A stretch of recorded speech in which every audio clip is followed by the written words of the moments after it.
Bonjour, bonsoir à toutes et à tous et soyez les bienvenus dans cette nouvelle émission de Looking for Rugby, l'épisode 21 de Looking for Rugby, l'émission qui joue aussi à l'extérieur.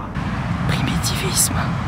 Et aujourd'hui on profite de l'intersaison pour faire une spéciale transfert foireux. Voilà, on est en plein mercato encore, l'occasion de se rappeler des épisodes les moins glorieux du mercato français. On commence.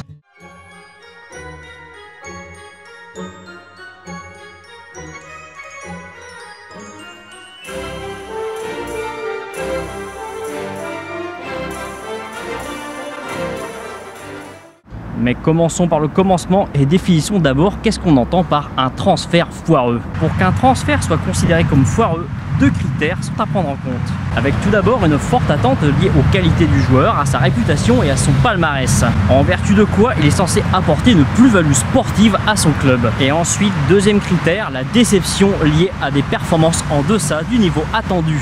Des prestations donc à l'impact minime sur l'effectif, au coût éventuellement exorbitant et qui provoqueront finalement un départ sans regret. Tout ceci bien sûr en laissant largement les supporters sur leur faim. Cette émission sera du coup parrainée par le roi, que dis-je, l'empereur du transfert foireux, sa majesté Piriouipou en personne. Piriouipou, recordman mondial de sélection en tant que remplaçant, près de 44 fois sur ses 70 caps, mais aussi bien sûr meneur éternel du haka. Car Piri, devenu titulaire à la mêlée des All Blacks lors du mondial 2011, et ce à la surprise générale, s'est ensuite distingué par un retour brutal à la réalité. Lesté de quelques kilos après la Coupe du Monde, à vue de pied comme ça je dirais au moins 10, mais bon, je peux sous-estimer. Il est auteur de prestations indignes avec les Auckland Blues. L'éclosion de Aaron Smith et TJ Perenara et Tawera Carbarlo lui ayant fermé les portes de la sélection, c'est tout naturellement qu'il se tourne vers l'Europe et sa monnaie. Where's the money, Lebowski? Where's the money? Where's the money? Where's my money? Where's the fucking money? Where's the money, Lebowski? Europe où il contribuera largement aux relégations successives en deuxième division des London Welsh et d'Oyonnax. Il continuera à démontrer son inefficacité à Saint-Sulpice et à Narbonne. Mais si j'ai décidé de ne pas l'inclure réellement dans ce top, c'est parce qu'il a des circonstances atténuantes. En effet, si vous l'ignoriez, Piriouipou a été victime d'un malaise cardiaque en 2013 lors d'un entraînement en piscine. Il y avait notamment Charles Pluto qui était avec lui, il y avait un autre joueur de Black, je sais plus qui c'est, peu importe. Il était avec lui, il a pu le tirer un peu de la mouise dans laquelle il était, parce qu'évidemment en piscine il aurait pu se noyer. Donc c'est pour ça que je ne l'ai pas réellement inclus dans ce top. Ah mon dieu, quelle horreur. Mais sans plus attendre, commençons. Transfert. En numéro 6, Toby Flood au Stade Toulousain. Toby Flood, c'est 60 sélections avec le 15 de la Rose, 337 points marqués tout de même et 3 Coupes du Monde jouées et 3 fois champion d'Angleterre également. Il fut annoncé en son temps comme le successeur de Johnny Wilkinson, ce qui est non seulement parfaitement idiot, mais en plus, évidemment, n'a pas été le cas. On retrouve un phénomène similaire en équipe d'Irlande avec Ringrose et Henshaw par exemple.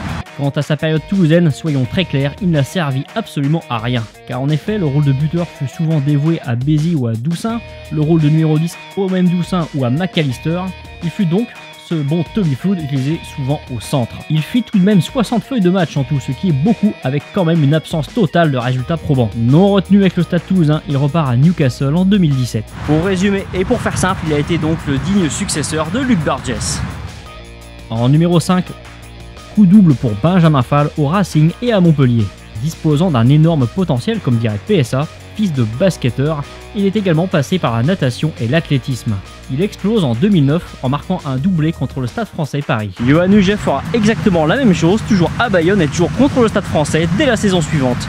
Comme quoi, et en obtenant sa première sélection contre les Samoa. Et la première blessure aussi, mais ça on va en reparler. En 2010, il bat le record du transfert le plus cher en allant au Racing. Pas moins de 506 000 € quand même. Where's my money? Where's the fucking money? Where's the fucking money? Where's the fucking money, shithead? Mais trop souvent blessé, trop peu de feuilles de match que c'en est ridicule, c'est même devenu un running gag sur internet. Et donc cette fameuse blessure au psoas face au Samoa. C'est pas facile à dire, hein, car oui, avec le rugby, on apprend aussi l'anatomie. Il fut donc rarement décisif, ce qui est un comble pour un 3/4. Il ne fut donc pas à la hauteur de l'investissement, même s'il lui est arrivé de faire de superbes matchs, il faut le dire aussi. Mais c'était juste bien trop rare. Il marque 30 points en 57 matchs en 4 saisons. Pour vous donner une idée du peu que ça représente, sachez que sur 4 saisons, le Racing Métro 92, qu'on n'appelait pas encore Racing 92 à l'époque, a joué près d'une centaine de matchs, un petit peu plus même. C'est vous dire que pour le petit Benjamin, ça nous fait quand même cher le match. Il part à Montpellier en 2014 où ça ne se passe pas forcément mieux. En numéro 4, Quade Cooper au Rugby Club toulonnais. Quade Cooper, un joueur adoré et détesté pour la même raison, il est un 10 anti-classique, l'inverse d'un Wilkinson ou d'un Carter. Il est peut-être plus proche d'un Hernandez, ce qui n'est pas d'ailleurs pour me déplaire. Sans parler de sa position pour le tir au but que nous qualifierons ici de quelque peu cocasse. Si sa défense a pu laisser à désirer, raison pour laquelle en Australie il défend en second rideau en position de 3/4 aile. Il s'est fait une solide réputation d'attaquant, de relanceur et de créateur quasi hors norme en équipe d'Australie ainsi qu'aux Reds. Il était alors associé à la charnière à Will Genia, le champion d'Europe. Oui, il était ce que l'on appelle dans le jargon et de manière quelque peu péjorative un joueur fantasque. Personnellement, je trouve ça un petit peu dommage de dire ça au pays du French Flair. Quand même. Il arrive avec cette réputation à Toulon, mais loin de son meilleur niveau, ne s'étant jamais totalement remis de la rupture des ligaments croisés survenue en petite finale de la Coupe du Monde en 2011 face au pays de Galles. Et il fera honneur à cette réputation de mauvais défenseur en plus d'être devenu un attaquant relativement médiocre. Pourtant, son premier match était vraiment pas mal. Il quitte la rade pour retourner en Australie dès 2016 en ayant joué 15 fois pour les Rouges et Noirs et marqué 10 petits points. Et en numéro 3, Ayumu Golomalu au rugby club toulonnais. Encore. Il arrive en 2016, encore tout auréolé de l'exploit des Japonais contre les Sudaf en 2015. Par contre, il arrive sur la rade après une pige complètement ratée aux Reds. Décidément, ce sont les fournisseurs de l'exploit, ceux-là. Et ce, contre une somme rondelette. Where's my fucking money? Give me the fucking money. Give me the money, you understand? Give me the fucking money, you hear me? Give me the fucking money. Give me the fucking money. Le but, attirer l'œil de l'énorme marché japonais et avoir un buteur pour remplacer Alf Penny. Fallait voir le nombre de journalistes japonais quand il débarque. Résultat des courses, 3 feuilles de match et puis s'en va. Et en plus de cela, il perd sa place en équipe nationale. Bien joué mon garçon. Mais rappelons tout de même que cet échec est collégial. L'encadrement toulonnais y a quand même mis du sien. C'est un sport collectif, ne l'oublions pas. Numéro 2 et avant-dernier, Dan Lydiate, le lion britannique. Dan Lydiate, il faisait partie du gros recrutement raté du Racing avec Tongalua et Mujati par exemple. C'est quand même pas de bol, juste l'année où on supprime l'impact en mêlée. Il est auteur d'une saison exceptionnelle avec les Gallois, il est élu meilleur joueur du 6 Nations en 2012 et aussi avec les Lions en 2013. Il est titulaire pour les 3 tests.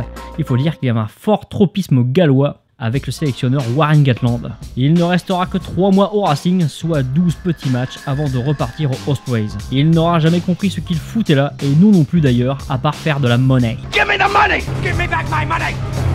Where's my money? You gonna give me my money? Il fut tout en transparence Damien Choulesque. Bon, en fait, il paraît que depuis le Brennus de cette année, on dit Johan Maestresque.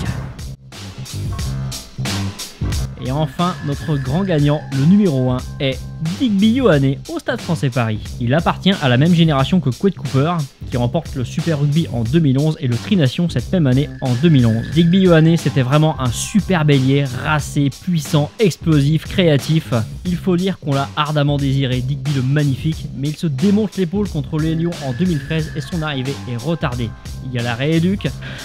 Ce n'était que les prémices de sa déchéance. Et patatras, malgré un nombre conséquent de titularisations, 31 matchs joués en 2 saisons, il ne verra que trop rarement l'en but. 5 essais marqués en 2 saisons.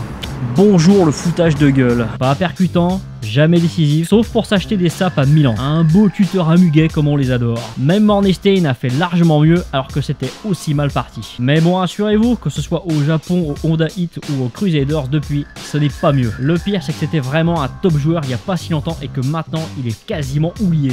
Bon, si on veut être un petit peu juste avec ce classement, il faut rappeler que ça marche parfois un peu dans l'autre sens. Clément Poitrenaud aux Sharks en Afrique du Sud, ce n'est pas encore tout à fait fini, mais il n'aura à l'heure actuelle joué que 4 ou 5 fois. Et sans parler de Virgile Lacombe. Entre Toulouse et le Racing, le remplaçant de Kamisha parapha un contrat chez les Kings de Port-Elizabeth avant de s'apercevoir que cela lui était interdit par la Fédé sud-africaine. D'où une quasi-saison blanche et un retour rapide en France. Bon, les Kings, quant à eux, ils ont disparu quelques années, mais on s'en fout de ça.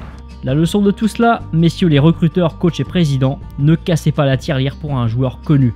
Fabriquez-le chez vous, formez-le, façonnez-le, ça coûte moins cher. Parce que là j'en ai sorti 6, mais vous verrez dans les nombreux commentaires de cette émission tous ces innombrables échecs du recrutement et autres erreurs de casting auxquelles on a eu droit. Alors stop, pensez développement durable, écologie et terroir. Parce que vous ne pourrez pas vivre éternellement au-dessus de vos moyens non plus. As soon as you give us the money, dickwad! See, I just need the money. I just want to know what happened to my fucking money. It's all about the money, isn't it? You're just about the fucking money. All we want is the money. Where is it, fuckface? Where's what? The money! Et bien voilà, cette émission est terminée. Si elle vous a plu, surtout partagez-la. Vous pouvez également nous lâcher un pouce bleu au passage, histoire que la chaîne gagne en visibilité. Vous pouvez bien sûr à loisir commenter cette vidéo. Pensez à vous abonner si ça n'est pas encore fait et ciao!